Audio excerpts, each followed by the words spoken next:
LG are showing off what they claim to be the world's largest 3D home TV, 72 inches. Now that might be a little bit large for your living room, but if you're after something a bit more appropriate, there's still plenty more in LG's winter lineup. So over here you can see some of their latest LED TVs. Right in front of me is the LW570. It's actually called the LW57 in Europe, it will be the 570 in the UK. Going up to the top of the range is the LW980. What's interesting about that is it's got full rear LED backlighting. So with a model like this, the LEDs go along the top and along the bottom. With the LEDs all along the rear on the top of the range LW980, you get much sharper contrast. So the blacks are much blacker, the whites are much lighter, and there's sharper contrast between the two. These are all 3D TVs. You'll notice I've got this pair of glasses on my hands.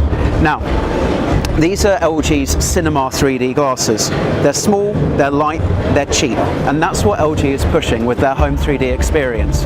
Whereas most of the other manufacturers are going for the expensive active shutter glasses, LG are going with the very cheap passive glasses, even for their most expensive models. And that LW980 doesn't come cheap, it's about £2,000 worth of TV.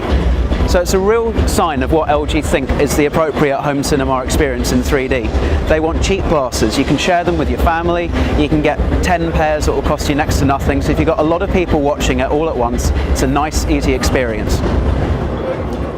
So the sense of depth is pretty good actually, and that's backed up by our lab testing. When we put passive 3D TVs through our lab tests, we've generally found that the experience is pretty satisfying. If there is a downside to passive TV technology, it's that you don't get a full HD view in each of your eyes. You only get that with active shutter. But keep in mind, with active shutter 3D, you're looking at a pair of glasses that could cost anything from £50 to £100, and you don't even get a pair with the television in some cases. Now, showing their commitment to smart TV, every single one of these models is going to be able to connect to the internet. So everything from the LW550 to the LW980 is able to connect to the internet.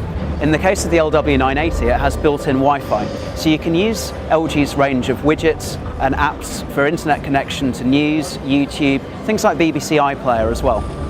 At Which, we test all of the latest TVs, and we put the latest models through our test labs every month. These new LG models are going to be coming out in September, so as soon as they're available, we'll get them down to the test lab, and be sure to check on at which.co.uk for the full results.